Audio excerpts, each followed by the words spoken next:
Hallelujah, praise the Lord. Hallelujah. எல்லாரையும் பார்ப்பது எங்களுக்கு ரொம்ப சந்தோஷம். பிதாவாகி தேவனின் நம்முடைய இரட்சகராகிய இயேசு கிறிஸ்துவையும் பரிசுத்த ஆவியானவரையும் மகிமைப்படுத்துகிறோம். இந்த நாளில் சபையின் திறப்பு விழாவிற்கு எங்களை அழைத்த பாஸ்டர் காசி கர்த்தர் ஆசீர்வதிப்பாராக. அதே போல நான் பாஸ்டர் வந்திருக்கிறது ரொம்ப சந்தோஷம்.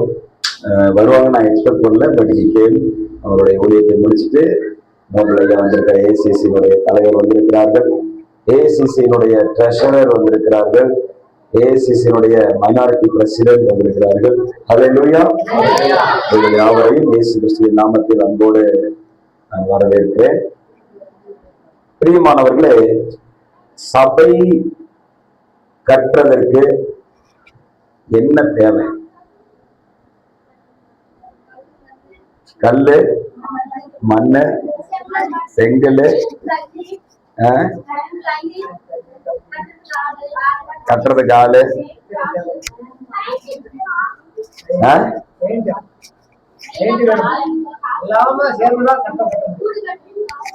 சரி, இதெல்லாம் வேணும் இல்லையா? சரி, வெரி குட். கண்டிப்பா நீங்க சொல்ற எல்லாமே ஒரு சர்ச்சு கட்டுறதுன்னா இது எல்லாமே கண்டிப்பா வேணும். ஆனா பைபிள் பிரகாரம் ஒரு சபையை கட்டுறதுக்கு ரொம்ப முக்கியமான ஒரு விஷயம் என்னன்னா, மத்தேயு 16வது அதிகாரம் 18வது வசனத்துல சொல்லியிருக்கிறாரு, இந்த கல்லின் மேல் என் சபையை கட்டுவேன், பாதாளத்தின் வாசல்கள் அதை மேற்கொள்வதில்லை. ஆண்டவர் சபைக்கு இந்த வாக்குத்தத்தத்தை கொடுத்திருக்கிறாரு. அதற்கு முன்பாக சீசர்கள்ட்ட கேட்பாரு, என்னை யாருன்னு நீங்க நினைக்கிறீங்க? இந்த உலகத்துல நிறைய பேர் நம்ம பாக்குறோம் இல்லையா? அப்ப சீசர்களை கூட அநேகரை பார்த்திருக்கிறாங்க. சீசர்கள் இயேசுவோடு கூட நடக்கிறாங்க, தங்க வாழ்க்கையை அர்ப்பணித்து அவரோட கூட இருக்கிறாங்க. உலகத்துல நிறைய பேர் வந்து இஸ்ரவேல் தேசத்துல ஆண்டவரை தேடி வர்றாங்க. ஆண்டவர் ஜெபம் பண்றாரு. கை இல்லாதவங்களுக்கு எல்லாம் கை வளருது, கால் இல்லாதவங்களுக்கு எல்லாம் கால் வருது, குருடரா இருக்கிறவங்க எல்லாம் அப்படியே தடவிட்டு எல்லாம் பாக்குறாங்க. இப்படி நிறைய அற்புதங்களை இயேசு செய்யறாரு. அப்ப இதெல்லாம் பார்த்துட்டு யாரு வந்திருக்கிறா அப்படின்னா, எல்லாரும் ஒரு கேள்வி சொல்றாங்க. எரேமியா வந்திருக்காரு, எலியா வந்திருக்கிறாரு, ஒரு பெரிய தீர்க்கதரிசி வந்திருக்கிறாரு அப்படின்னு சொல்லி எல்லாரும் சொன்னாங்க. அந்த இடத்துல பேதுரு சொல்றாரு, நீர் ஜீவனுள்ள தேவனுடைய குமாரனாகிய கிறிஸ்து. சபையை கட்டுறதற்கு முக்கியமான வெளிப்பாடு இதுதான். ஹல்லேலூயா. இதற்கு அப்புறம் தான் நம்ம கல்லு, மண்ணு, கொத்தனாரு, அதுக்கு உண்டானது. இந்த வெளிப்பாடு வந்துருச்சுனாவே மீதி எல்லாம் கூட வந்துடும். இந்த வெளிப்பாடு வந்துருச்சுன்னா எல்லாமே வந்துடும். நீர் தான் ஜீவனுள்ள தேவனுடைய குமாரனாகிய கிறிஸ்து. இந்த வெளிப்பாடு ஒரு மிகப்பெரிய ஒரு வல்லமையை நமக்குள்ள கொண்டு வரும். ஆண்டவர் சொல்லியிருக்கிறாரு, இந்த கல்லின் மேல் என் சபையை கட்டுவேன், பாதாளத்தின் வாசல்கள் அதை பாதாள வாசல்கள் நிச்சயமாக சபையை மேற்கொள்ளார். இந்த தாளப்பள்ளி பகுதியிலே பாதாளம் அநேகரை மேற்கொண்டிருக்கலாம். இந்த சபை வந்ததுக்கு பிறகு இங்கு பல ஜனங்களை பாதாளம் மேற்கொள்ளாதபடி தோற்று போகுது. அநேக பரலோக ராஜ்யத்துக்குள்ள வர போறாங்க. நரக அக்கினியிலிருந்து அவர்கள் தப்பித்துக் கொள்ள போகிறார்கள். கர்த்தர் அப்படி அற்புதம் செய்ய போறார். ஆமே. நிறைய மிராக்கிள்ஸ், நிறைய அற்புதம் இந்த சபையில நடக்க போகிறது. அப்ப ஆண்டவர் என்னோட பேசினார். நான் இன்னைக்கு சபையிலையும் அதை பிரசங்கித்தேன். நேற்று இரவு நான் இந்த செய்தியை ஆண்டவர் எனக்கு கொடுத்தாரு. இது அப்படியே ஐயாவுடைய வாழ்க்கைக்கு பொருந்துகிற ஒரு வார்த்தை தான் ஆண்டவர் எனக்கு கொடுத்திருக்கிறார். ஆதியாகமம் 22வது அதிகாரத்துல பாத்தீங்கன்னா, ஆண்டவராகிய இயேசு கிறிஸ்து ஆபிரகாமை சோதித்தார் என்று இருக்கும். வாசிங்க. ஆதியாகமம் 22 முதலாவது அதிகாரம் வாசிங்க. ஃபர்ஸ்ட் வசனம். இந்த காரியங்கள் நடந்த பின்பு தேவன் ஆபிரகாமை சோதித்தார். எப்படி எனில், அவர் அவனை நோக்கி, ஆபிரகாமே என்றார்.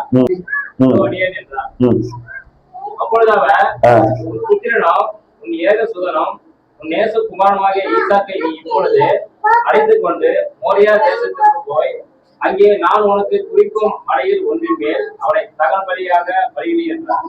ஓகேங்களா? இந்த வசனத்தை கேட்கறதுக்கு எத்தனை பேர் ஆயுதமா இருக்கிறீங்க? கரங்களை உயர்த்துங்க. நிச்சயமாகவே ஒரு ஆசீர்வாதமான வார்த்தை.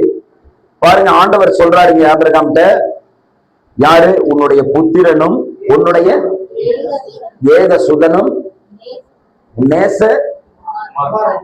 பைபிள்லயே முதல்ல நேசம் என்கிற வார்த்தை வருகிறது அந்த இடத்துலதான், ஃபர்ஸ்ட் அக்கரன்ஸ். அதுக்கு முன்னாடி இருக்காது. ஆதியாகமம் 1-22 வரைக்கும் இருக்காது. இந்த இடத்துலதான் நேசம் என்கிற வார்த்தை வருது. அதுவும் நேச குமாரன் என்கிற வார்த்தை வருகிறது. அல்லேலூயா. அதே போலதான் என்ன சொல்றாரு? உன்னுடைய நேசகுமாரனை பலி கொடுப்பாயா, போய் எனக்காக தகன பலி இடுங்கிறாரு. ஆபிரகாம் என்ன பண்றாரு? போலாமா அப்படிங்கிறாரு. கூட்டிட்டு போறாரு ஈசாக்க. அதே போலதான் இன்னைக்கு ஐயா சாட்சி சொல்லும் போது தன்னுடைய குமாரனை கொடுத்திருக்கிறார். பாத்தீங்கன்னா யாக்கோபு 1வது அதிகாரத்துல இருக்கும், சோதனையை சகிக்கிற மனிதன் பாக்கியவான். பலவிதமான சோதனைகள்ல நீங்க அகப்படும் பொழுது நீங்க அதுல சந்தோஷப்படுங்க அப்படின்னு சொல்லியிருக்கலாம். அந்த சோதனையினுடைய முடிவு ஒரு பெரிய பொறுமையையும், அந்த பொறுமை மிகப்பெரிய ஒரு ஆசீர்வாதத்துக்கு நேரம் நம்மளை நடத்தும். இவர் தன்னுடைய மகனை இழந்த போது கூட மிகப்பெரிய ஒரு போராட்டம், ஒரு புயல் அவங்க வாழ்க்கையில் அடித்தது. அதிலும் தேவனே அவருக்கு அந்த பொறுமையை கொடுத்திருக்கிறார். வேண்டாம், உன்னோட உயிரை நீ முடிச்சுக்காத, பொறுமையா இருந்து உன் மேல நான் ஒரு திட்டத்தை வச்சிருக்கிறேன் அப்படின்னு. பாருங்க, அந்த பொறுமையா அதை கொஞ்சம் சகிக்க ஆரம்பிச்சார். கொஞ்சம் முடியல, ஆனா தேவன் உதவி செஞ்சார். கொஞ்சம் திணறினாரு, தேவன் உதவி செஞ்சாரு. இல்ல நான் ஏன் வாழணும், இல்ல நீ இரு, நான் உனக்கு ஒரு திட்டம் வச்சிருக்கிறேன். பாருங்க, ஆண்டவர் அந்த சோதனையில் அகப்பட்ட அவரை தேவன் பொறுமைப்படுத்தி அல்லேலூயா, அவரை பக்குவப்படுத்தி கிறிஸ்துவின் வெளிப்பாட்டை கொடுத்து, அவர் சென்று சத்தியத்தை நல்ல கற்றுக்கொள்கிறதற்கு அருமையான ஒரு சபையும் சபை போதகரையும் கொடுத்து சத்தியத்திலே வேரூன்ற வைத்து இன்றைக்கு தேவன் தன்னுடைய ஊழியத்திற்கென்று பிரித்தெடுத்திருக்கிறார். கர்த்தர் நல்லவர். அப்ப அந்த ஒரு மகத்துவமான ஒரு வெளிப்பாடு அங்கு கிடைத்திருக்கிறது. ஆபிரகாம் நம்ம பையனை கொடுக்கணும் அப்படிங்கிற முடிவு பண்ணிட்டார். இது ஆபிரகாமோட டாப்பஸ்ட் சோதனை, சுப்ரீம் டெஸ்ட் அப்படிம்பாங்க. அதான், இதுக்கு மேல சோதனையே இல்லை. இதுதான் ஆபிரகாமுடைய பெரிய சோதனை. ஏன்னா எதை வேணாலும் கொடுப்போம் ஒரு மனுஷன். ஆபிரகாம், உன் வீட்டுல இருக்கிற பெஸ்ட் 10 மாடை கொண்டு வந்து பலி செலுத்தினா உடனே ஆபிரகாம் என்ன பண்ணுவாருங்க? ஆபிரகாம், நீ வேற ஏதாவது கொண்டு வந்து வாங்க, உடனே ஆபிரகாம் உன்னையே வையினாலும் ஆபிரகாம் அவரையே கூட வச்சிருவார். எதை வேணாலும் அந்த பலிபீடத்துல வைக்க முடியும். ஆனா ஆண்டவர் எதை கேட்கிறாரு? உன்னுடைய குமாரனை கொண்டு வந்து பலிபீடத்துல வை. அதை என்ன சொல்றது? நீ நேசிக்கிற குமாரன், நீ அவ்வளவு நேசிச்சு. ஏன்னா ஆபிரகாம் 25 வருடம் காத்திருந்து ஈசாக்க பெற்றெடுத்தார். 25 இயர்ஸ் அவர் வெயிட் பண்றாரு. வெயிட் பண்ண பையனை கேட்கிறார். அல்லேலூயா.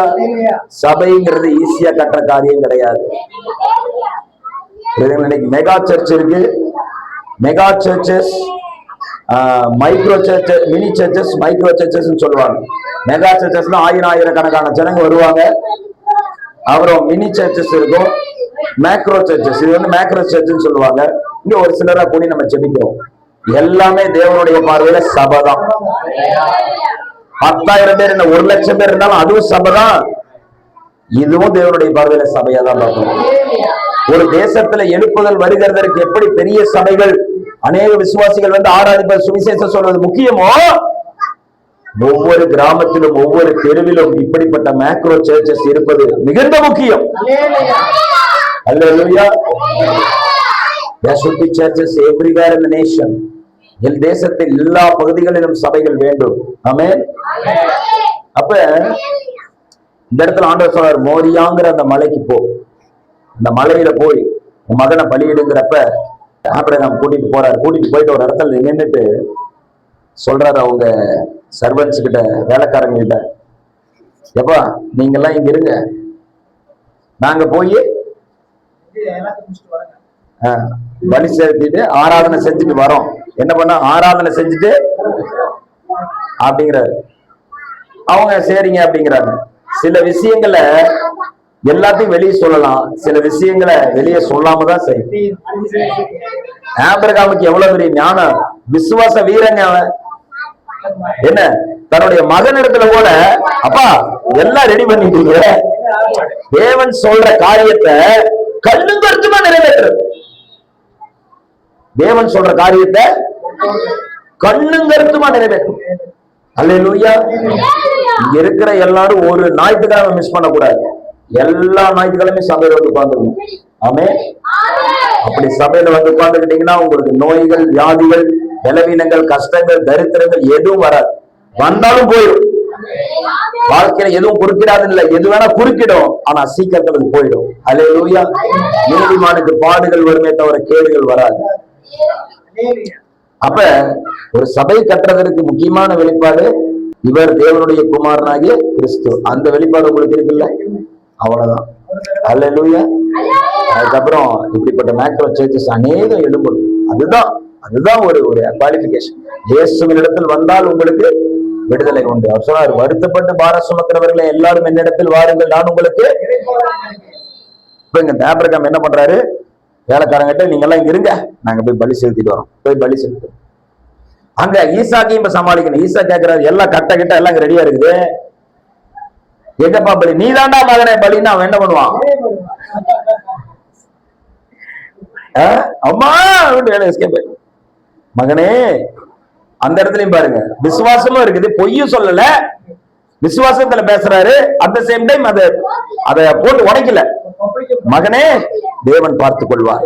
அல்லேலூயா. அப்ப அந்த மகனுக்கு என்ன ஆகும்? ஓகே அப்படின்னு கன்சோல் ஆகுறான். சரிப்பா தூக்கி கடத்துனதுக்கு அப்புறம் தான் தெரியுது எங்க அப்பா எவ்வளவு பெரிய வேலையை பார்த்திருக்கான்.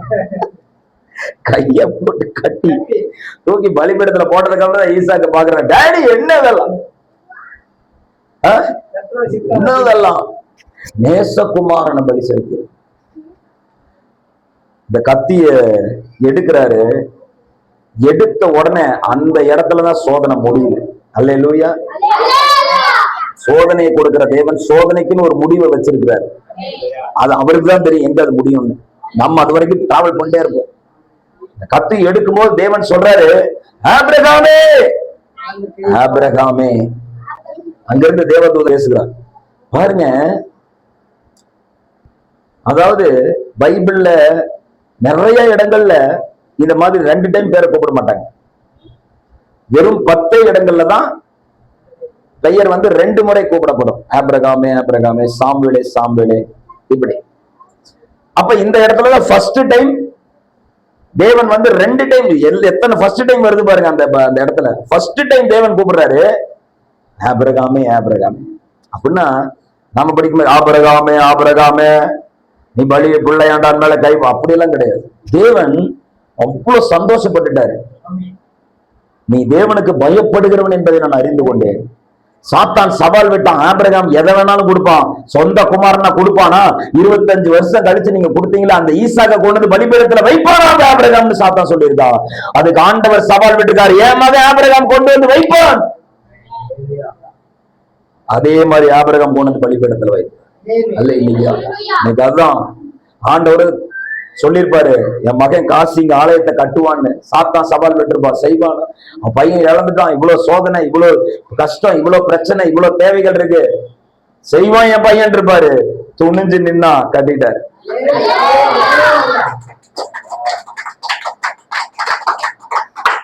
துணிஞ்சு நின்னா தேவன் வெற்றியை தருவார். தேவனுடைய சொல்லுக்கு கீழ்பட்டால் வெற்றி நிச்சயம்.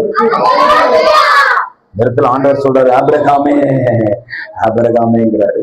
அப்படின்னா என்னன்னா, அவர் ரொம்ப சந்தோஷப்படுறாருன்னு அர்த்தம். ஆபிரகாமே ஆபிரகாமே, புரியுதுங்களா? அல்லேலூயா. தேவன் அந்த நேசிக்கிறார். அந்த இடத்துக்கு பேர் என்ன? மோரியா. அந்த இடத்துக்கு பேர் என்னங்க? மோரியா. சரி, இப்ப நான் இன்னொரு வசனத்தை வாசிக்கிறேன். 2 நாளாகமம் 3வது அதிகாரம் 1வது வசனத்தை வாசி. 2 நாளாகமம் முடிக்க போறேன். 2 நாளாகம் 3:1. பின்பு சாலமோன் எருசலேமிலே தன் தகப்பனாகிய தாவீதுக்கு காண்பிக்கப்பட்ட மோரியா என்னும் மலையிலே எபூசியனாகிய ஓர்னானின் களம் என்னும் தாவீது குறித்து வைத்த ஸ்தலத்திலே கர்த்தருடைய ஆலயத்தை கட்டத் துவங்கினான். அது எந்த இடம்? மோரியா. புரியுதுங்களா? ஆபிரகாம் பலி செலுத்த வந்த இடம் எது? சாலமன் ஆலயத்தை கட்ட வந்த இடம் எது? அது சாலமனுக்கு வெளிப்படுத்தப்பட்ட இடம் கிடையாது, தாவீதுக்கு வெளிப்படுத்தினார். தாவீதின் இடத்துல ஆண்டவர் போட்ட விஷயத்தை தான் சாலமன் கட்டினாரு. ஆண்டவர் அங்க பேசியிருக்காரு அந்த இடத்துல. இன்னைக்கு அதே இடத்துலதான் சர்ச் ஆஃப் டூம் அப்படின்னு இருக்கு எருசலேம்ல. பாருங்க பிரியமானவர்களே, ஆண்டவர் அந்த காரியத்தை எப்படி நடத்தி இருக்கிறார். யூதர்கள் எல்லாம் அந்த காலத்துல அந்த சாலமனுடைய ஆலயம் வந்து மிக பிரம்மாண்டமா தங்கத்திலையும் வெள்ளிலையும் பொன்னிலையும் கட்டப்பட்டுச்சு. தேசத்துல இருந்து அநேக ஜனங்கள் வந்து கர்த்தரை ஆராதிக்க வருவார்கள். அவ்வளவு அலங்காரமா கட்டியிருந்தாரு சாலமன். அப்படிப்பட்ட ஒரு ஆலயம் கட்டப்பட்டுச்சு. அப்ப சாலமன் ஜெபம் பண்ணும்போது சொல்றாரு, உன் பிள்ளைங்க எங்க சிதறப்பட்டாலும் ஆலயத்துக்கு நேரா கரத்தை உயர்த்தி ஜெபிச்சாங்கன்னா அவங்கள திரும்ப கொண்டு வாங்க ஆண்டவரே. எவ்வளவு பிரச்சனை அகப்பட்டிருந்தாலும் அவங்களை கொண்டு வாங்க ஆண்டவரே. தானியேல் அதே மாதிரி பலகணியை எருசலேமில் இருக்கிற ஆலயத்துக்கு நேரா திறந்து ஜெபிக்கிறாரு. கர்த்தர் என்ன பண்றாரு? திரும்ப கொண்டு வருவாரு இஸ்ரேல் ஜனங்களை 70 வருஷத்துக்கு அப்புறம். பெரிய பிரச்சனையில மாட்டிட்டு இருந்தவங்களை. அல்லேலூயா. இது பழைய ஏற்பாட்டுல நடந்தது. புதிய ஏற்பாட்டுல பாஸ்டர் சொன்னது போல ஆண்டவர் என்ன சொல்லியிருக்கார்? பிதாவை எங்கும் தொழுது கொள்ளுகிற காலத்தில் இருக்கிறோம். எங்கிருந்து ஜெபிச்சாலும் பதில் வருகிற நேரம். அல்லேலூயா. ஆமா, அந்த தேவாலயத்தின் திரைச்சீலை கிழிக்கப்பட்டு நம் இயேசுவின் நாமத்தை குறித்து பூமியில எந்த மூளை முடுக்கல நின்று கூப்பிட்டாலும் ஒத்தாசை அனுப்புவார், உதவி அனுப்புவார். அப்ப இது நம்ம என்னன்னா, நம்ம ஒவ்வொருவரையும் தேவன் ஒரு ஆலயமா வச்சிருக்கிறாரு. கர்த்தரை விசுவாசிக்கிற நம் அனைவருமே தேவனுக்கு ஒரு ஆலயமாய், கிறிஸ்துவுக்கு ஒரு ஆலயமாய் மாறுகிறோம். கிறிஸ்து வந்து நமக்குள்ள வாசம் பண்ணுகிறார். இயேசுடைய ஆவியானவர் இறங்கி வருவார். அல்லேலூயா. இந்த கல்லின் மேல் என் சபையை கட்டுவேன், பாதாளத்தின் வாசல்களை மேற்கொள்ளுவது இல்லை. அல்லேலூயா. எனவே எல்லா சண்டேஸும் தவறாமல் வாருங்கள். இந்த கூட்டம் அப்படியே நிக்கட்டும். ஆலயத்தை திறந்த முதல் நாளிலேயே கூட்டம் நிரம்பி ஆலயம் நிரம்பினது காசி ஐயா சபைதான்.